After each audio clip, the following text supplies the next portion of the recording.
اسی وجہ سے آپ کو معاشرے میں یہ جو ان ایوننس نظر آتی ہے، جو کہ آپ کو معاشرے میں اتنی تفاوت نظر آتی ہے کہ ایک طرف سے غریب ہے تو وہ غریب تر ہے، جو امیر ہے تو وہ امیر تر ہوتا جا رہا ہے. حالانکہ اگر یہی اسپرٹ ہم ساری اپنی عبادات کی، یعنی نو ڈاؤٹ آپ اب بھی جائیں تو مسجدیں بھری ہوئی ہوتی ہیں، روزہ دار بھی بے شمار ہیں جو ہے وہ روزہ رکھتے ہیں، لیکن اس کی اسپرٹ کو سمجھ کے جو ہے وہ میرے خیال میں بشمول میرے کہ ہم اس کی اسپرٹ کو سمجھ کے وہ اس کو اس طرح سے اپنے اندر امپلیمنٹ نہیں کر پاتے. تو اگر ہم اس کو اس طرح سے امپلیمنٹ کر پاتے تو شاید میرے خیال میں یہ معاشرہ جو ہے یہ دنیا میں ہی ہمارے لیے ایک جنت کا جو ہے وہ نظیر بن جائے. بالکل آپ سے کہہ رہے ہیں. بالکل ایاز صاحب، ہم کیوں نہیں اس کو امپلیمنٹ کر پاتے؟ اور جو حقیقی پیغام ہے عید کا، خاص طور پر کیونکہ ہمارا ایک پولیٹیکل ڈیفینیٹلی شو ہے تو ہم اس پر بھی بات کریں گے ساتھ ہی کہ سیاستدان، کیونکہ رمضان کے اندر جس طرح نوید صاحب بات کر رہے ہیں کہ روزہ خالی اللہ تعالیٰ کو ہماری بھوک پیاس نہیں چاہیے، اس میں بہت سارے میسیجز ہیں، تو کیا ایز اے نیشن، اور خاص طور پر جب ہم سیاستدانوں کی بات کرتے ہیں تو ان کا کیا بنتا ہے کہ عید کا جو حقیقی پیغام ہے وہ اس کو امپلیمنٹ کرے، عام لوگوں کا خیال رکھیں؟ لیکن ہم تو یہ بھی دیکھتے ہیں کہ ماہ رمضان میں مہنگائی اور زیادہ ہو جاتی ہے. تو جو بنیادی سوال، آپ کو کیوں فراموش کر دیا گیا حقیقی پیغام کو؟ مجھے لگتا ہے کہ ہم نے یہ جو ہمارا دین ہے ہم نے تھیری کے لیے رکھ دیا، بس پریکٹیکل ہم نہیں کرتے. سب سے بڑا ہمارا المیہ یہ ہے کہ جی وہ اچھی باتیں ہم لوگوں کو بتا بھی رہے ہوتے ہیں، لوگ ہمیں بھی بتا رہے ہوتے ہیں. آپ دیکھیں نا یہ سوشل میڈیا پہ جمعہ مبارک، عید مبارک اور اچھے میسیجز لوگ بھیج رہے ہوتے ہیں. بندہ ان سے پوچھے یار یہ تمہارے اندر یہ کوالٹیز موجود ہیں جو آپ درس دے رہے ہیں لوگوں کو، جو بتا رہے ہوتے ہیں کہ جی اس طرح سے زندگی گزارنی چاہیے؟ نہیں. نماز کی بات اگر آپ کریں تو نماز پڑھنے کا کہیں بھی ذکر نہیں ہے، نماز کے قیام کا ذکر ہے. اس کا مطلب یہ ہے، دیکھیں جو بھی عبادت ہے، جیسے روزے کی بات کر رہے تھے نوید صاحب، جب آپ کو بھوک لگتی ہے روزے کے دوران، جب تو آپ کو فیل ہونا چاہیے کہ دنیا میں کتنے لوگ ایسے بھی ہوں گے جنہیں خوراک میسر نہیں ہے، وہ بھوکے سوتے ہوں گے یا بھوک سے بلبلاتے ہوں گے، لوگوں کے لیے صاف پانی پینے کا میسر نہیں ہے، اور آپ کو اللہ نے ہر نعمت جب دی ہوتی ہے تو پھر آپ یہ کیسے فراموش کر سکتے ہیں کہ میرے ہمسائے ہیں اور غریب لوگ ہیں، ایون آپ کے ریلیٹیوز ہیں، رشتہ دار ہیں. اور زکوٰۃ کا کانسیپٹ بھی یہی ہے کہ زکوٰۃ آپ یہ دیکھیں نا، جو ٹیکس گورنمنٹ جمع کر رہی ہوتی ہے، میرے خیال میں اگر ہر مسلمان زکوٰۃ دینی شروع کر دے تو کسی ٹیکس کی اور کی ضرورت ہی نہیں رہے گی، کیوں اتنے پیسے اس سے یقین کریں آپ کو آ جائیں گے. لیکن یہاں مسائل اور ہیں. ہم مسلمان، بالکل کسی نے ٹھیک کہا تھا کہ مسلمان ادھر ہیں، اسلام آپ کو یورپ میں نظر آتا ہے، ان کے سسٹم میں نظر آتا ہے، ان کی سوشل سیکیورٹی میں نظر آتا ہے. یہ غالباً ناروے یا سویڈن کا وہ لا ہے نا جسے عمر لا کہتے ہیں، وہ جو سوشل سیکیورٹی کا کانسیپٹ انہوں نے وہ کہاں سے لیا؟ حضرت عمر سے لیا. تو یہ عمل درآمد ہم نہیں کرتے. آپ نے بات کی رمضان میں بہت زیادہ مہنگائی ہو جاتی ہے، اس کی وجہ یہ ہے کہ وہ تاجر یہ سمجھتا ہے کہ میں جاؤں گا ایک عمرہ کروں گا، اس کے بعد حج کر کے آؤں گا اور میرے سارے گناہ بخش دیے جائیں گے، معاف ہو جائیں گے، میں بالکل کلین سلیٹ ہو جائے گی، اور اس کے بعد پھر میں آگے دوبارہ اس طرح کی چیزیں کر سکوں گا. وہ دلچسپ بات ہے، میں جب حج کر کے آیا نا تو مجھے کسی دوست نے کہا کہ یار تجھے آج سے حج ہی کہنا شروع کر دیں. میں نے کہا یار اللہ تعالیٰ معاف کرے، یہ نہیں کہنا چاہیے. میں نے کہا یار ابھی میرا 2 نمبری کا پلان نہیں ہے، اس لیے مجھے حج ہی نہ کہو. مطلب وہ لوگ کہتے ہیں نا، ٹھیک کہتے ہیں یار حج کر کے آیا تو اس کو حجی کیوں؟ ایک نماز پڑھا ہے اس کو نمازی کیوں نہیں کہتے آپ لوگ؟ بات ہمارے سیاستدانوں کا بھی ظاہر ہے وہ بھی اسی معاشرے کا حصہ ہیں، وہ بھی ہم میں سے ہیں، ہم جیسے ہی ہیں، تو وہ بھی پریکٹیکلی کچھ نہیں کرنا انہوں نے. ان کی بھی آپ تقریریں بڑی زبردست ہوتی ہیں، ان کے بھاشن کمال ہوتے ہیں، اور اس میں آپ کو لگ رہا ہوتا ہے کہ وہ درد ان کے دل میں جتنا ایک عام آدمی کے لیے یا غریب کے لیے ہے وہ کہیں ہو ہی نہیں سکتا. لیکن جب پریکٹیکل کرنے کی باری آئے گی تو پھر پتہ چلے گا کہ وہ کیبنٹ کی تنخواہیں بڑھ رہی ہیں، ارکان اسمبلی کی تنخواہیں بڑھ رہی ہیں. مطلب مجھے اعتراض نہیں ہے، آپ جتنی مرضی بڑھا لیں وہ تنخواہیں، لیکن آپ کو یہ پتہ ہے کہ اس ملک کا جو ایک مزدور ہے اس کی تنخواہ اتنی کر دیں نا آپ. ایک باقی چھوڑے منسٹر کی، ایک ایم پی اے کی تنخواہ اگر مزدور کی آمدن کے مطابق ہو جائے تو آپ یقین کریں کہ یہ جو نوید صاحب جس جنت کو تلاش کر رہے ہیں نا وہ کافی حد تک مل جائے گی اس ملک میں. لیکن یہ عام آدمی کا سوچے تو پھر نا, ان کو تو مسئلہ یہ ہے کہ یہ آتے ہیں حکمرانی کرنے کے لیے, اس کے بعد آپ کو پتہ ہی ہے ان کی پوری دنیا میں بزنسز بھی ہیں, جائیدادیں یہاں چلے جاتے ہیں وہاں پہ, اور ہم اور آپ پھر ہم نے یہی رہنا ہے, بالکل کہاں جانا, اور کڑتے رہنا اور اسی طرح باتیں کرتے رہنا. جی عامر صاحب عید کے اس موقع پر مذہبی فریضے کے ذریعے جو ہمیں بہت سارے میسیجز جس کے اندر چھپے ہیں, بھائی چارے کو کیسے فروغ دیا جا سکتا ہے, خود ایز اے نیشن بھی, ایز اے انڈیویجول بھی, اور یہ جو ہم بار بار اپنے پروگرام میں بھی آواز اٹھاتے ہیں کہ یہ وقت ہے سیاستدانوں کو تمام اپنی اناؤں کو سائیڈ پر رکھ کر, اپنے مفادات کو سائیڈ پر رکھ کر ایک دوسرے کے گلے ملنا چاہیے, بیٹھ کر بات کرنی چاہیے جو ملک ریاست کے لیے بھی فائدہ مند ہے. دیکھیں اس دفعہ ہماری تو عید سٹارٹ ہی چونکہ والدہ کی ڈیتھ کے بعد پہلی دفعہ ہوئی, تو سارے لوگوں کا دعا کرنے کا ہی تھا کہ اللہ تعالیٰ ان کو غریق رحمت کرے, اور سارے لوگ اس طرح ہی آئے. اور ہمارے بکھر شہر میں بالکل یہ روایت موجود ہے کہ جہاں پہ بھی عید ہو یا مطلب بقرہ عید میں تو ظاہرہ قربانی پہلے ہو جاتی ہے, تو سب لوگ ایک دوسرے کے گھروں میں جاتے ہیں جہاں پہ تعزیت کرنی ہوتی ہے کہ جو بھی لوگ فوت ہو چکے ہوتے ہیں اس سال میں. یہ رواداری کم از کم ہمارے شہر میں موجود ہے, ابھی تک برقرار ہے. لیکن من حیث القوم چونکہ بات ہو رہی ہے کہ ہم سارے رئیس المنافقین ہیں, اور ہمارے اندر اتنی ریاکاری ہے جس کا نتیجہ پوری قوم بھگتتی بھی ہے, کہ ہم سب لوگ چاہے وہ میڈیا سے ہو, سیاستدان ہو, بیوروکریٹ ہوں, سب ہمیں نظر آتا ہے کہ ہم بھاشن دیتے ہوئے نظر آتے ہیں, لیکن اپنی ذاتی زندگی پہ بھی اتنا اسلام عمل میں نہیں لاتے جتنا ہم لوگوں کو تلقین کر رہے ہوتے ہیں. صفائی دیکھیں پوری دنیا میں, ہماری تو یہ حدیث ہے نا کہ نصف ایمان ہے, تو یہاں پہ جتنا گند ہم پھیلاتے ہیں بطور مسلمان معاشرہ شاید ہی کوئی دنیا میں کرتا ہو, کہ غلاظت کی انتہا پہنچی ہوئی ہوتی ہے.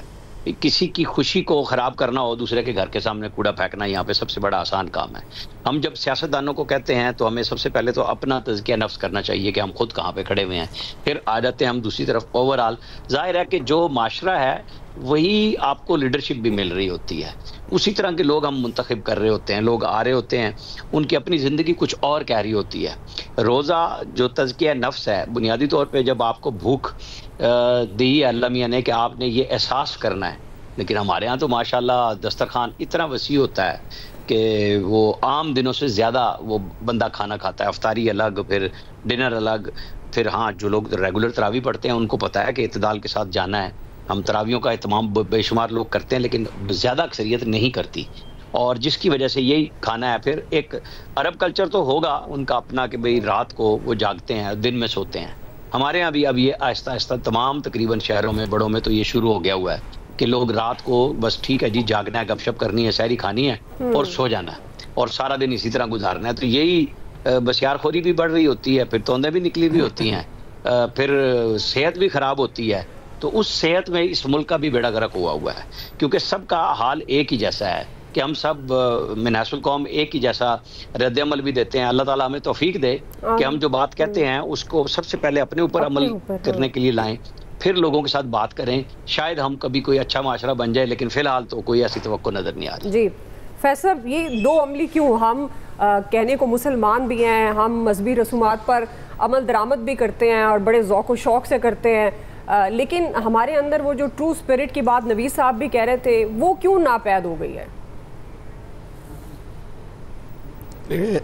دعا اصل میں اللہ پاک نے پاکستان کی شکل میں ہمیں جنت عطا فرمائی, اور ہم نے بڑی محنت سے اس کو دوزخ بنا دیا. یہ پاکستان تو اس کو تو ایک اللہ کا انعام سمجھا جاتا ہے نا, کہ کون سا ایسی اچھا عمل ہے جس سے زندگی یا دنیا حسین ہوتی ہو, وہ اس پاکستان میں موجود نہ ہو. وہ علاقہ ہو, وہ موسم ہو, وہ پہاڑ ہو, وہ سمندر ہو, وہ دریا ہو, دنیا کے جو بھی جن چیزوں سے وہ خطہ حسین ہوتا ہے, وہ تمام چیزیں بدرجہ اتم جو ہے اس ملک میں موجود ہیں. لیکن ہم لوگوں نے اپنے عمل سے اس کو جو ہے جنت کے ٹکڑے کو جو ہے نا وہ دوزخ بنا دیا. تو یہ ظلم تو ہم نے اپنے ساتھ کیا ہے, کسی اور نے نہیں کیا. اگر آج پاکستان میں بربادی ہے, بہت آسان ہے کہ اس کا الزام کسی اور پہ لگا دیا جائے. ہم میں ہر شخص جو ہے نا وہ حسب توفیق جو ہے نا وہ عیار و مکار ہے. ہر شخص جس کی جتنی توفیق ہوئی اس نے اس ملک کا اتنا ہی کام اتارا ہے, انفرادی حیثیت میں بھی اور اجتماعی حیثیت میں بھی. ہمارے میں صبر نہیں ہے, ہمارا یقین کمزور ہے, ہمارے پاس استقامت نہیں ہے، ہمارے پاس جو ہے اہتمام نہیں ہے، ہم بے صبرے لوگ ہیں. اب کھانا کھا رہے تو کھائے چلے جائیں گے. اب شادیوں میں دیکھیں باقاعدہ جب کھانا نکلتا ہے تو باقاعدہ حملہ ہوتا ہے، دشمن ملک کی قوتیں کسی بھی حملہ کر دیتی ہیں. جتنا کھانا لوگ کھاتے نہیں ہیں اس سے زیادہ کرتے ہیں. یہ کیا ہے؟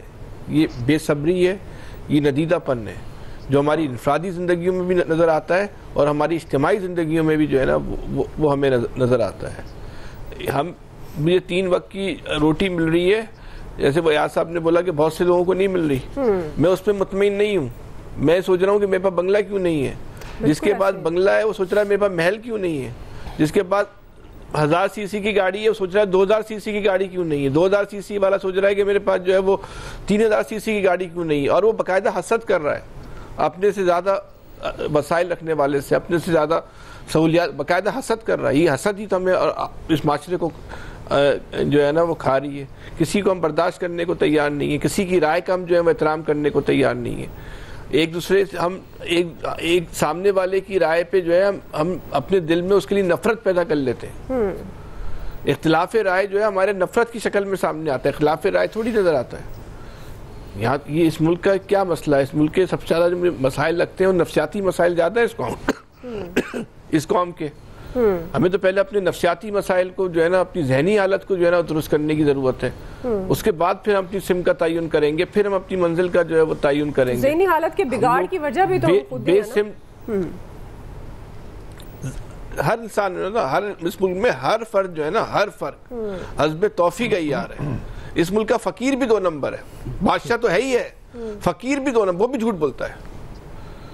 اس کو آپ دیے چلے جائیں پیسے، وہ ہزاروں روپے لے کے جا رہا ہوگا لیکن اگلے دن صبح کے پھر بگ مانگ لے گا. ایک اور اس ملک میں جنگ ہے، نسلوں کے پیسے جمع کرنے، نسلوں کے پیسے جمع کر رہے ہیں. کہیں ہم بیریئر لگانے کو جو ہے نا وہ تیار نہیں ہے.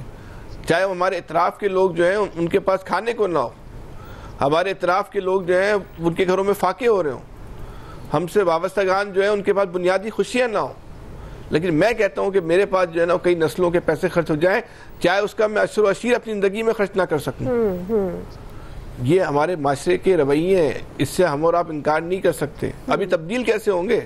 یہ بڑا اہم سوال ہے، اس کا جواب ہی نہیں کسی کے پاس. یہ حل کیسے ہوں گے؟ اتنا بڑا جو سماجی بگاڑ ہے اس کے لیے جس سماجی انقلاب کی ضرورت ہے اس کی تو ابھی کسی نے بنیاد ہی نہیں رکھی اس معاشرے میں. تو یہ رویے کیسے؟ یہ رویے دن بدن جو ہے وہ ایک دیو ایکل پہاڑ بنتے چلے جا رہے ہیں، بڑھتے چلے جا رہے ہیں، ان میں کہیں کمی نہیں آ رہی. ہم اپنی زندگیوں میں ہر روز جو ہے وہ نیگیٹو نقطہ نظر سے جو ہے ایک قدم آگے بڑھ جاتے ہیں. بالکل بالکل.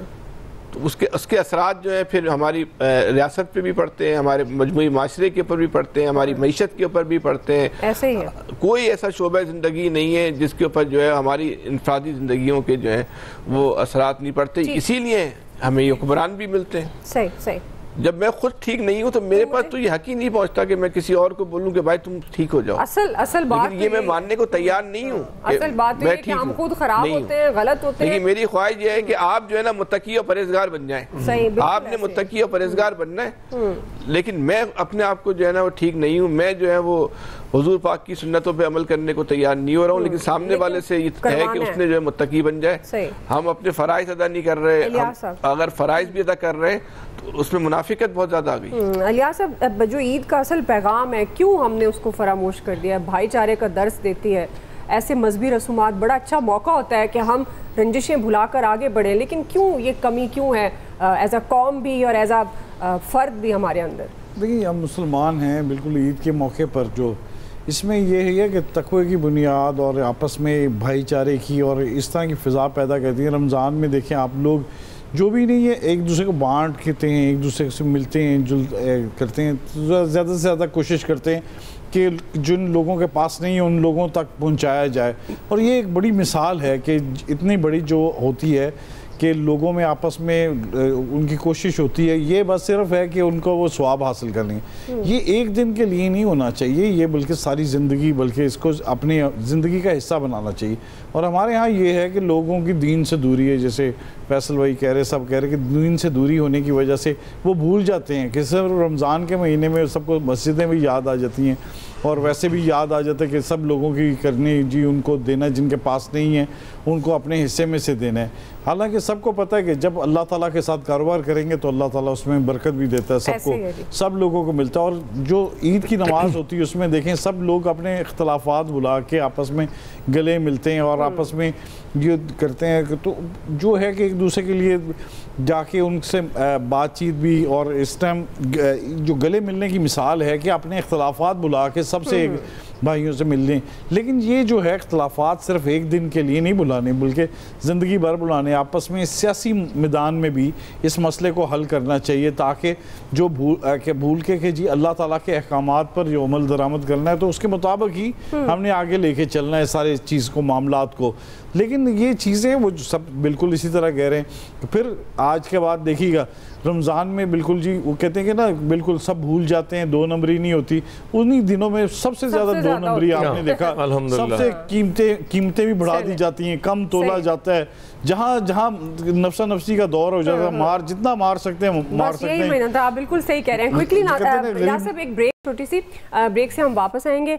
مزید یہ سلسلہ جاری رہے گا، لیکن ساتھ ہم یہ سوال بھی اٹھائیں گے کیونکہ عید گزر گئی ہے. اپوزیشن جماعتوں نے حکومت کے خلاف تحریک چلانے کے لیے سرگرم ہیں. اب سوال اٹھا رہے ہیں کہ آئندہ کا سیاسی منظرنامہ کیا بنے گا. رائے لیں گے بریک کے بعد.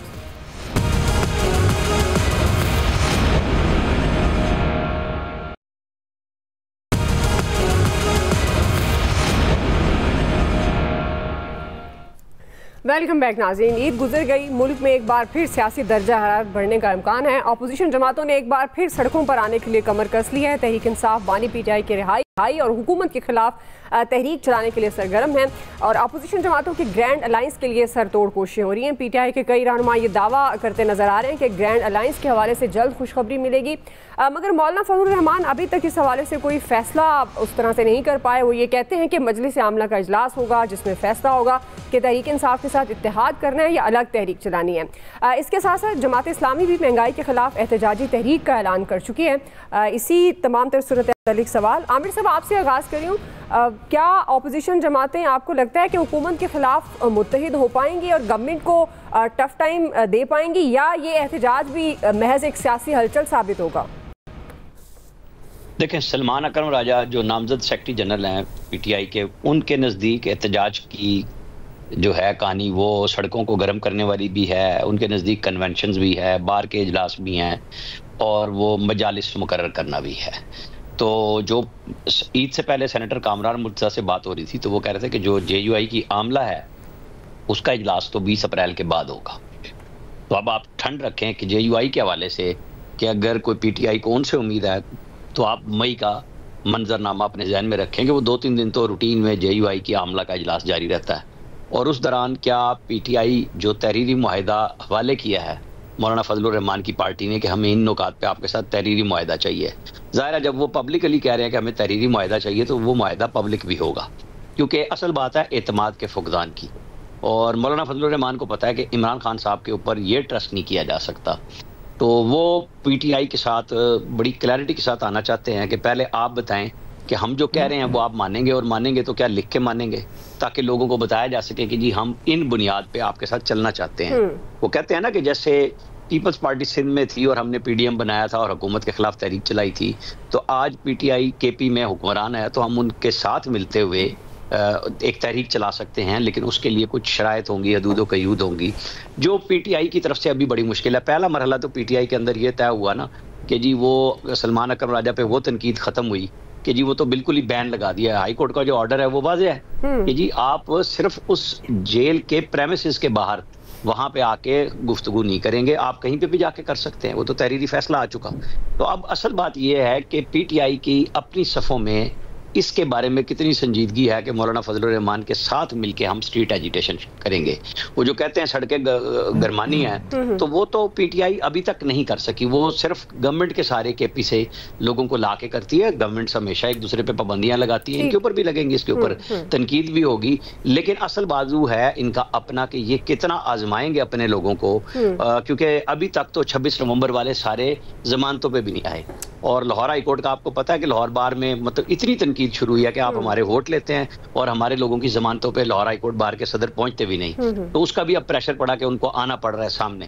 تو یہ چیزیں ابھی ٹائم لگے گا میرے حساب میں تو تحریک کو ان کو سیٹ کرتے ہیں. جی صاحب آپ کو کیا لگتا ہے آئندہ آنے والے دنوں میں سیاسی منظرنامہ کیا ہو سکتا ہے؟ کیا مولانا اور پی ٹی آئی ایک ساتھ مل کر میدان میں ہمیں نظر آئیں گے اور گورنمنٹ کی خاص طور پر کیا حکمت عملی ہوگی؟ ایک تو یہ ہے کہ وہ 26 نومبر کے بعد اب اگر اپریل میں بھی نہیں کہ مئی میں جا کے اگر کوئی اس طرح کی تحریک شروع ہوتی ہے اور وہ بھی مولانا کے ساتھ اگر ان کی وہ بات بن جاتی ہے. ویسے تو میرے خیال میں کہ گرینڈ اپوزیشن الائنس کی بجائے گرینڈ نیشنل الائنس کی ضرورت ہے، جو میں نے پہلے بھی عرض کیا تھا. اور کیونکہ بہت زیادہ انائیں ہم نے کر لیں. دوسرا مجھے کوئی پولیٹیکل وزڈم سسٹم میں کم نظر آ رہا ہے اس وقت. وہ جو ہوا کرتا تھا، کوئی پولیٹیکل بات ہوتی تھی، کوئی پولیٹیکل سلوشن ڈھونڈنے کی کوشش کی جاتی تھی، وہ بالکل اس وقت ناپید ہے اس سسٹم کے اندر. وہ لگتا ہے کہ جی بس وہ پی ٹی آئی والے لگتا ہے کہ جی انہوں نے حکومت کی ایسی کی تیسی مار دھاڑ پہ یقین رکھ رہے ہیں. وہ حکومت کہتی کہ جی ہم نے بھی نہیں چھوڑنا، جو مرضی ہو جائے. اور اب تو اللہ کے فضل سے پیکا ایک ایسا وہ آ گیا ایک قانون حکومت کے ہاتھ میں کہ وہ یہ اس پہ بھی لگ سکتا ہے کہ وہ الیاس صاحب کو لیفٹ پہ بیٹھنا چاہیے تھا، میں لیفٹ پہ کیوں بیٹھ گیا، اس لیے بھی مجھ پہ وہ پیکا وہ لگ سکتا ہے اور مجھے گرفتار کیا جا سکتا ہے کسی وقت بھی. تو یہ مسائل بہت زیادہ ہیں. فضل الرحمان صاحب بالکل ٹھیک ڈرے ہوئے ہیں کیونکہ عمران خان صاحب کے ساتھ تو ان کے تعلقات کبھی اچھے رہے ہی نہیں. وہ بہت زیادہ تنقید بھی ہوتی رہی. جن کے ساتھ بہت اچھے تعلقات تھے ان کے، جن پہ بہت زیادہ اعتماد تھا ان کا مولانا فضل الرحمان کا، انہوں نے جو ان کے ساتھ کی اس کے بعد تو پھر آپ کو پتہ نا وہ کہتے ہیں دودھ کا جلا چھاچھ بھی پھونک پھونک کر پیتا ہے. وہ تو مولانا کی وہ حالت ہوئی بھی ہے کہ جن لوگوں پہ اعتماد کر کے وہ انہوں نے اتنا کچھ کیا، انہوں نے ہی ڈش کر دیا، دھوکہ دے دیا. تو پھر عمران خان صاحب کے ساتھ تو ان کی کبھی بنتی نہیں ہے. اپوزیشن احتجاج کرے نہ کرے، میرے خیال میں اس ملک کے سٹیک ہولڈرز کو یہ سوچنا چاہیے کیونکہ محاذ بہت زیادہ کھل گئے ہوئے ہیں اس ملک میں. اتنے محاذ میں وہ جو نازک ترین دور آپ کے انٹرو میں بھی تھا اور ہمیشہ سے سنتے ہیں، میں تو کم از کم جب سے میں نے جرنلزم جوائن کی ہے میں تو یہ نازک دور سے باہر نہیں نکل سکا کیونکہ ہر دور میرے حساب سے اس ملک میں نازک ہی رہا ہے. اب کبھی انتہائی نازک کہہ لیں، کبھی سنگین نازک کہہ لیں، جو مرضی آپ مطلب اس میں وہ لگاتے جائیں سابقے اور لاکھ کے، وہ آپ کی مرضی ہے.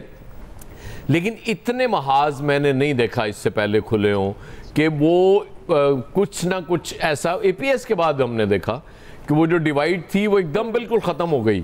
پوری قوم اس وقت بالکل ایک پیج پہ تھی اور یہ دہشت گردوں کے خلاف کہ جی ان کی ایسی کی تیسی، اور پھر اس کے نتائج ہم نے دیکھے. آج وہ صورت مجھے نظر نہیں آ رہی. وہ صورت پتہ نہیں کیوں میرے ملک کے پالیسی سازوں کو نظر نہیں آ رہی، اس ملک کے چلانے والوں کو کیوں نظر نہیں آ رہی. اللہ کرے ان کو نظر آ جائے. جس دن ان کو نظر آ جائے دعا، میں دعوے سے کہتا ہوں کہ چیزیں بہتر ہونا شروع ہو جائیں. صحیح ہے جی. کوئکلی ناظرین ہم بریک لے سے واپس آئیں گے، اسی پر بات کریں گے. فیصل صاحب، نوید صاحب اور الیاس صاحب کا ٹیک لیں گے، ہمارے ساتھ کریں گے.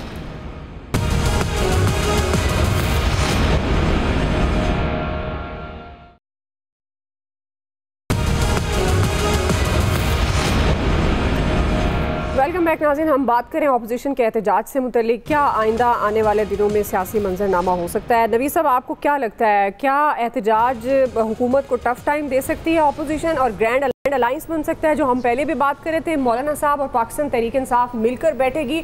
تو پھر اس ساری سچویشن میں کیونکہ آلریڈی اگر معیشت کو دیکھتے ہیں تو حکومت کافی پورا اعتماد نظر آتی ہے، حکومت کی کیا اسٹریٹجی ہونی چاہیے؟ دیکھیں حکومت کی تو اسٹریٹجی نہ ان کی کوئی ہے اور نہ ہی ان کو فکر کرنے کی ضرورت ہے کہ ان کی اسٹریٹجی کیا ہوگی. اگر اپوزیشن جو ہے وہ ایک گرینڈ اپوزیشن بنا بھی لیتی ہے تو ان کو فکر کرنے کی ضرورت نہیں ہے.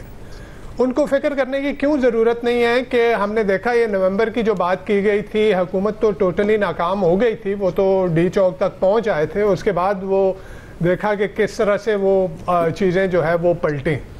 اچھا، اس کے ساتھ ساتھ دیکھیں ساری فکریں جو ہیں انہوں نے صرف اور صرف اقتدار لیا ہوا ہے. اختیار جن کے پاس ہے وہی ان کی سارے مسائل جو ہے وہی حل کریں گے. آپ دیکھ لیں معیشت اگر یہ اسٹیبلشمنٹ نہ ہوتی تو میں آپ کو دعوے سے کہتا ہوں کہ یہ ان کے بس کی بات نہیں تھی.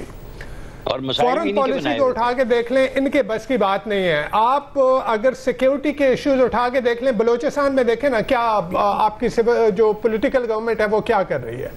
تو ان کو ضرورت کسی بات کی نہیں ہے. فورن پالیسی بھی انہوں نے جو ہے وہ چلانی ہے ملٹری ڈپلومیسی کے ذریعے.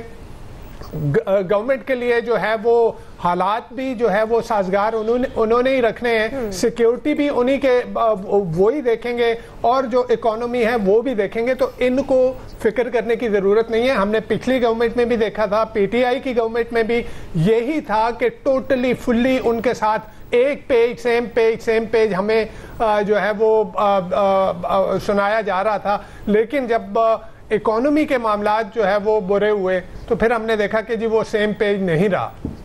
جہاں تک بات ہے اپوزیشن کی، تو اپوزیشن دیکھیں اس وقت ایک مولانا فضل الرحمان صاحب ہیں جن کے پاس اسٹریٹ پاور ہے. اگر آپ مفتاح اسماعیل اور شاہد خاقان عباسی صاحب کی پارٹی کو دیکھیں تو ان کا تو ابھی تک کسی کو پتہ نہیں ہے کہ جی کیا ان کے پاس کوئی اسٹریٹ پاور ہے بھی یا نہیں. اسی کے ساتھ ساتھ جو ہے باقی جو محمود خان اچکزئی صاحب ہیں وہ بلوچستان کے پشتون ڈومینیٹڈ ایریاز سے باہر ان کی جو ہے وہ ان کے پاس کوئی پولیٹیکل کلاؤٹ نہیں ہے.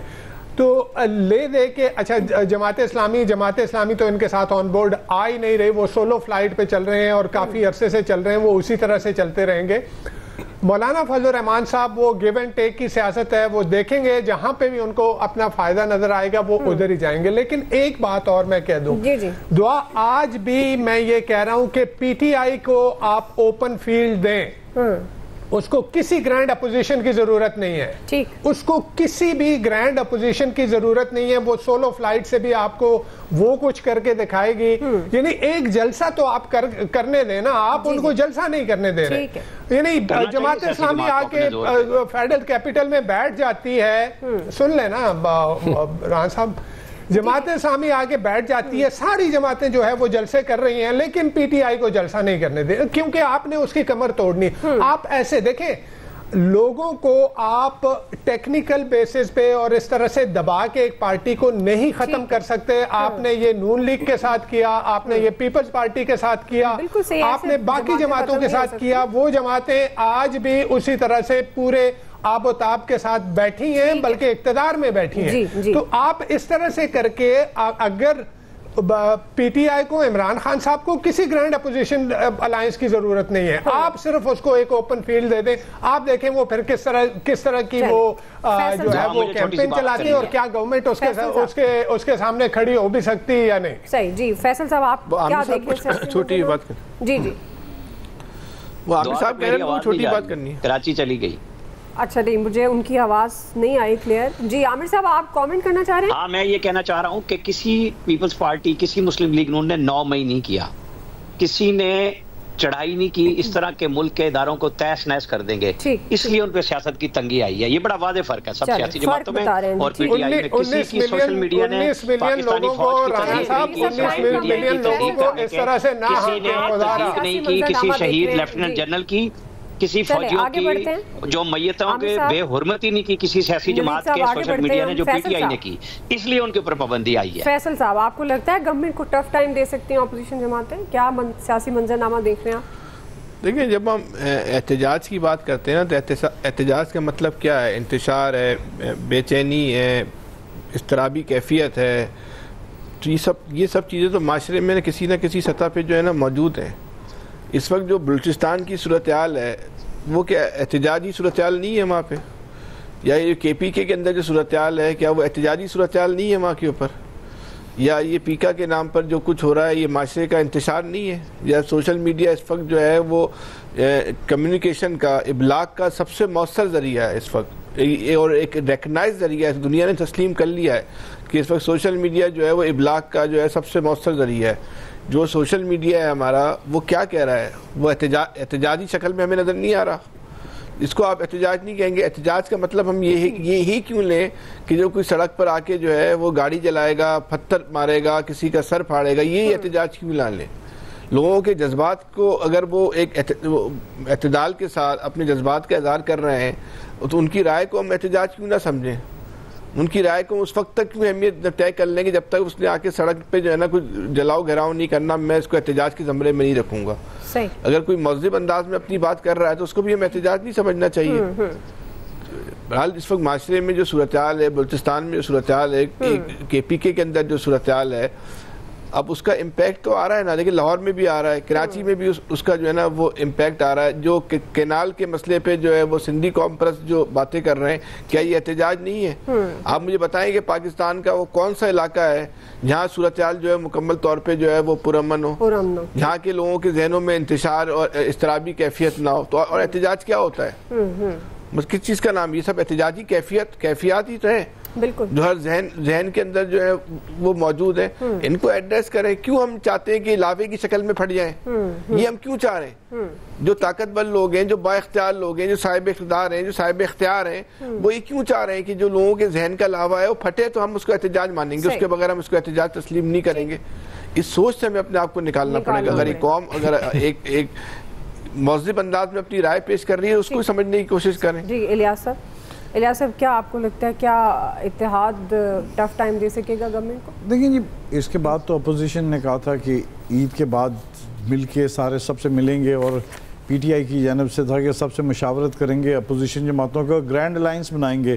تو لیکن یہ جو صورتحال ہے اس وقت گرینڈ الائنس بنانے والی باتیں جو کر رہے ہیں، اس سے اچھا تو مل کے اے پی سی کریں، دہشت گردی کے خلاف مل کے تمام بیٹھ کے ایک متفقہ اپنی جو سوچ ہے اس کو پیدا کریں، بجائے کہ اس پر جائیں ملک میں افراتفری پھیلائیں. اور جو ملک پہلے ہی یعنی کہ اتنا بڑا واقعہ ہوا بلوچستان میں، تو اس صورتحال کو ان کو کنٹرول کرنا چاہیے. سیاسی جماعتوں کو بیٹھنا چاہیے، ایک پیج پر آنا چاہیے اور دہشت گردی کے خلاف آ کے بات چیت کرنی چاہیے، بجائے کہ یہ جا کے آپس میں بیٹھ کے اس طرح کریں. کیونکہ ان کا آپس میں اتحاد تو بنتا ہے، دیکھیں یہ آپس میں بیٹھ کے کوشش کریں گے، لیکن اس میں مولانا بڑا دیکھ کے سوچ سمجھ کے ان سے اتحاد کریں گے. پی ٹی آئی کیا کس بنیاد پر اتحاد کرتے ہیں کہ فیوچر میں ان کے ساتھ اس طرح نہ ہو جس طرح مسلم لیگ نون اور پی ٹی آئی اور پیپلز پارٹی نے کیا ہے. تو مولانا ذرا دیکھ کے اتحاد کریں گے، اور اس کے بعد اگر اتحاد ہو جاتا ہے پھر تو گورنمنٹ کے لیے ٹف ٹائم ہوتا ہے. لیکن اس وقت ٹائم یہی سوچنا چاہیے ان کو کہ ملک کو پہلے دیکھنا چاہیے، ملک کو پہلے دیکھنا چاہیے. بالکل جی، آپ کا آ گیا، ہمارے پاس وقت ختم ہو گیا ہے. جی آپ سب کا بہت بہت شکریہ. آج کے ایکسپرٹ سے اتنا ہی. خیال رکھیے. اللہ حافظ.